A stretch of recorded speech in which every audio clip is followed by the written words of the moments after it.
Bonjour à toutes et à tous, nous sommes partis dans le canapé américain. C'est le troisième volet, le dernier qui concerne le prix de Paris Marathon Race. Si vous venez de nous rejoindre, en tout cas, ravi. On va comparer vos réponses, le sondage qui était sur equidia.fr concernant justement cette épreuve avec nos deux invités. 10 questions, on va en parler dans quelques instants avec notamment cette troisième finale des prix d'Amérique Races The Turf. Nos deux invités, Alexandre Abrivard et Gabriele Guelormini. Merci messieurs et bienvenue. Merci à vous. Bonjour. On va faire vite, voilà. Le programme est chargé toujours pour vous. Je le disais, 10 questions, voilà, en rapport avec ce prix de Paris. On va commencer tout de suite avec cette première question. Elle concerne donc le potentiel vainqueur. On a posé la question à nos internautes. La première question, c'est 7 fois vainqueur de l'épreuve comme Jean-René Goujon, Jean-Michel Bazir, peut-il remporter un 8e sacre cette année? On a proposé 3 réponses aux internautes. Ça dépend de son cheval du jour. Oui ou non.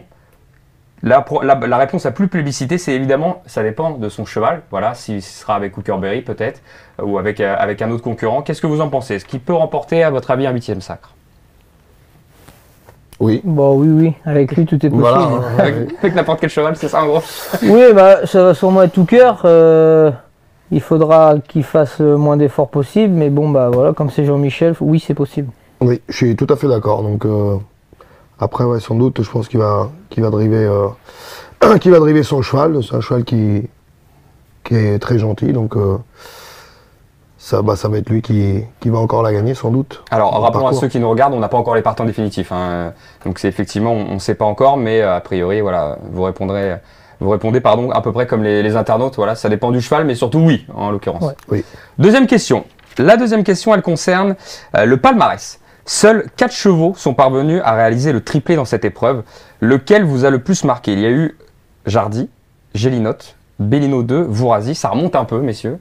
On a plébiscité évidemment donc vous, les internautes là-dessus. C'est Bellino 2 qui est largement ressorti en tête. Alors même si vous n'étiez pas forcément nés, messieurs, est-ce que dans cette liste, il y en a un qui vous a marqué plus que les autres? Bah moi, j'ai connu que Jardy. Alors c'est trop compliqué de répondre autre chose que Jardy pour moi, parce que lui, j'ai le souvenir. Les autres, je peux même pas en avoir de souvenir. Donc les autres, c'est Vourazy, Gélinotte et Bellino 2. Ça remonte un peu. Ouais, c'est la même chose pour moi. J'ai pas. Ça remonte trop. Ouais. on est obligé de répondre Jardy du coup. Ouais. Même si peut-être les autres étaient plus forts, on peut pas. Bah, c'est vrai que pour ceux qui ont répondu au questionnaire, il y en a beaucoup. On a des joueurs et des turfistes qui sont de tout âge. Donc il y a beaucoup d'anciens, à mon avis, qui ont dû être marqués par Bellino 2. Forcément. On continue. Troisième question. À la faveur de sa récente victoire, Ampia DSM peut-elle rêver faire mieux dans ce prix de Paris Marathon Race que sa 4e place l'année dernière? On a proposé cette question, oui ou non. Oui, quasiment, allez, à 60%, ils ont répondu oui, les internautes. Est-ce qu'en gros, elle peut faire mieux que la 4e place l'année dernière? Oui. Bien oui, sûr. parce qu'elle est en plus belle forme qu'il y a un an. Elle est drivée Franck Nivard, elle tire pas, donc oui, elle peut faire mieux que 4e. Ouais, tout à fait. Et c'est la longue distance, ça dérange pas, Gabi? Bah non, elle l'a fait l'année dernière. 4e, voilà, c'est une jument qui est gentille, qui attire pas trop, donc je pense que c'est la base pour cette course-là. Puis voilà, Franck, il la connaît par cœur, la jument est en forme. Si elle peut faire mieux que 4. Ouais. C'est l'une des qualités premières pour vous de rester, d'avoir un cheval qui tire pas quand on est justement dans ce prix de Paris? Qualité numéro 1 pour le prix de Paris. Ok, parfait. Prochaine question, elle concerne justement cette course de fond. La tactique joue-t-elle un rôle encore plus important que d'habitude? Cette fois-ci, je vais vous laisser répondre en premier, je vous dis le résultat après. Est-ce que pour vous, c'est encore plus tactique que dans les autres courses? Bon, il y a plus de relais, oui, mais plus tactique, non, parce que maintenant, c'est de la Formule 1, les courses à Vincennes, donc que ça soit 2100, 2007 ou 4000, la moindre erreur de drive, tu la payes cash, donc il y a plus de relais, mais plus tactique. Non, elles sont toutes tactiques maintenant. C'est ce que j'allais dire, elles sont toutes tactiques en fait. Ouais, complètement. En plus, je trouve que c'est plus tactique qu'un 2100 qu'un 4000. Où tu as très peu de temps pour réagir. Très peu de temps, et puis les efforts, tu les payes dur. Hein. C'est un effort sur un 2100, il est...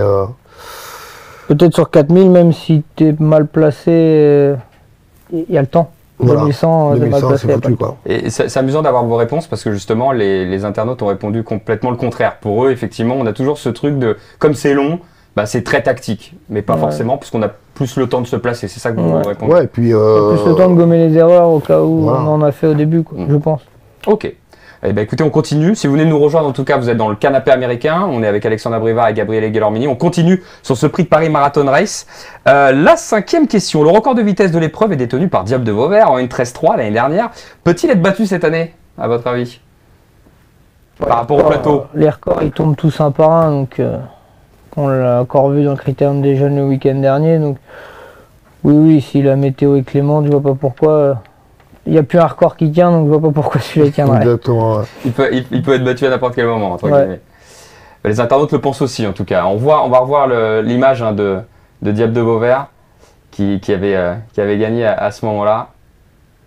Et effectivement, tout dépend aussi du déroulé de la course. On parlait de tactique tout à l'heure. Si ça roule pas, évidemment, on va pas battre le record. Et qui est venu gagner effectivement tout à l'extérieur. On va continuer avec la 6e question.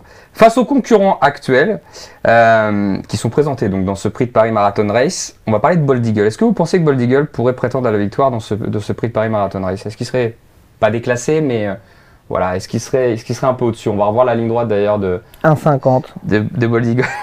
En 2017, c'était la victoire dans le prix de Paris. Pour toi, il serait à 1,50? Ah ouais. Oh, quand même. Il a fait triple couronne là, cette année-là, 2017 peut-être. Ouais. Et 2016, il avait fait 1 et Battu deuxième. par Lionel dans le prix de Paris, c'est ça. Ouais. On verra difficilement Bold Eagle, je pense. Gabi, tu penses la même chose? Oh, ouais, favori. Net favori. Hein. Net favori pour toi, logique. Bon, les turfistes, en tout cas ceux qui répondent au sondage, bon, sont d'accord avec vous, fort logiquement. Mais bon, on voulait comparer effectivement le peloton de cette année avec Bold Eagle. On continue, 7e question. Lors des éditions 75 et 76, Bellino 2 l'a remporté en rendant 75 mètres sur ses adversaires. Est-ce qu'un pareil exploit serait capable aujourd'hui?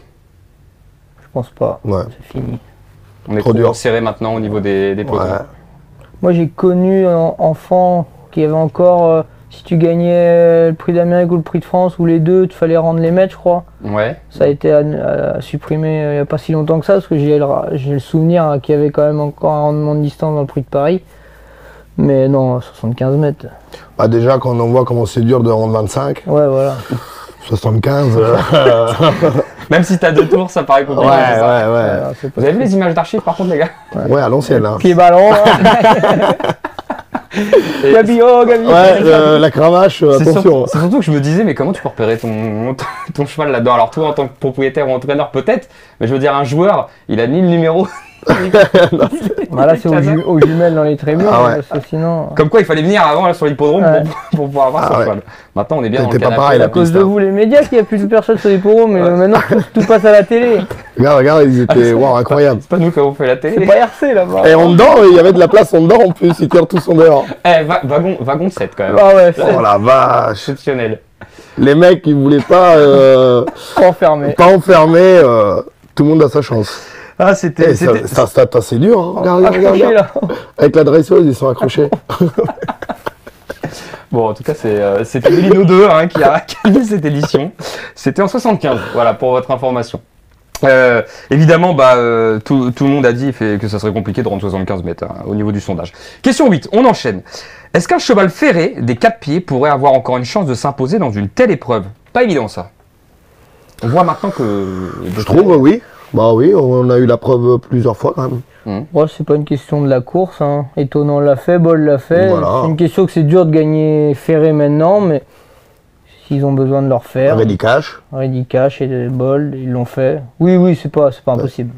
Bah écoutez, les internautes ont répondu effectivement, ils ont dit non, quasiment. Bon, c'est kiff-kiff, on est quasiment kiff-kiff là-dessus.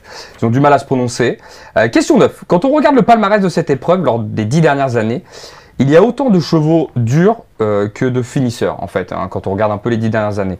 Si vous aviez un profil à choisir, par exemple au départ de cette épreuve, je ne vous parle pas de cheval, de nom de cheval, mais vous prendriez un cheval dur, ou plutôt ce qu'on appelle un finisseur. Un cheval qui a un changement de vitesse vraiment pour venir finir. Là, avant le coup, je vous laisse le choix, vous prenez lequel? Bah, un qui est dans la liste ou un que j'aimerais driver? Non, pas un nom. Est-ce que tu me prends un cheval dur? Tiens, est-ce que tu prendrais un étonnant, à même niveau, à niveau égal? Un étonnant ou un Diable de Vauvert, par exemple? Diable de Vauvert. Un Diable de Vauvert. Ouais, un petit Hookerberry, un petit cheval qui s'économise et qui jaillit à la fin. Parce que si tu as le cheval dur, tu es aux avant-postes, tu essuies des relais, tu essuies des attaques. Voilà. Un petit... Un sprinter. Ouais. Ok. Les internautes ont répondu quasiment 50-50, un peu plus sur le cheval dur. Mais bon, ça c'est peut-être le côté effectivement de ne pas être embêté et d'aller devant. Dernière question, Gabriel Guillormier, Alexandre Abrivard. Les gagnants du Prix d'Amérique et du Prix de France 2023 sont-ils obligatoirement des bases? Voilà. Est-ce qu'on a une prime à la fraîcheur? C'est-à-dire que ça soit Ampia DSM ou Kerberry, est-ce que pour des joueurs, est-ce qu'on n'irait pas sur des chevaux qui sont préservés un peu pour cette épreuve ou voilà, la forme, vaut mieux jouer la forme? Si je fais un quintet, je les mets les deux moi dans mon quintet. Oui, on met les deux, mais je pense qu'il y a un ou deux chevaux qui vont être parfaits pour cette épreuve. Ouais. Alors c'est vrai qu'on n'a pas la liste définitive, donc je peux pas trop vous demander vos préférés. Mais a priori, si les deux sont au départ, vous les prendriez tous les deux. Ouais, donc, dans le quintet, ouais. C'est pas écrit qu'ils vont gagner, mais normalement, rien ne s'oppose à ce qu'ils fassent l'arrivée les deux. Alors, on en a terminé, mais juste avant de vous laisser, alors comme je disais, on n'a pas les partants définitifs, mais avant le coup, on connaît quand même un petit peu la liste. Est-ce que vous en avez un préféré? Voilà, on a parlé d'Ukerberry, on a parlé d'Ampia. Est-ce qu'il y en a d'autres? Il y en a un qui ressort pour vous? Hip Hop au fort. Que t'apprécies toi? Bah moi, je vous aurais dit Hip Hop au fort, mais après le Prix d'Amérique. Et il a eu une saloperie de Prix de France entre les deux qui me gêne un peu. Mais à la base, oui, c'est la course qui lui tend un peu les bras. Il y a Sergio Landré qui est un peu dans le même profil, d'ailleurs. Ouais. Mmh. Bah, c'est les deux chevaux. Sur la perche, on parlait de cheval dur, c'est les deux que. Voilà. J'aurais préféré que Hip Hop fasse comme Hussard, l'impasse sur le Prix de France, et là, j'aurais dit c'est mon grand favori. Eh ben c'est bien, c'est une bonne info ça. Bon, merci beaucoup Alexandre Abrivard, merci beaucoup Gabriel Guillormini. C'était le Canap américain, c'était le 3e volet et le dernier. J'espère que ça vous a plu. Voilà, c'était une saison inédite. En tout cas, on vous donne rendez-vous sur les hippodromes de Vincennes ce dimanche. Venez voir les chevaux, on en parlait tout à l'heure. Voilà, dans les tribunes, c'est important d'avoir du monde, même pour vous, ça vous galvanise hein, au niveau du spectacle et au niveau des chevaux. Voilà, on a terminé pour le Canap américain. On se dit à dimanche donc pour le Prix de Paris Marathon Race.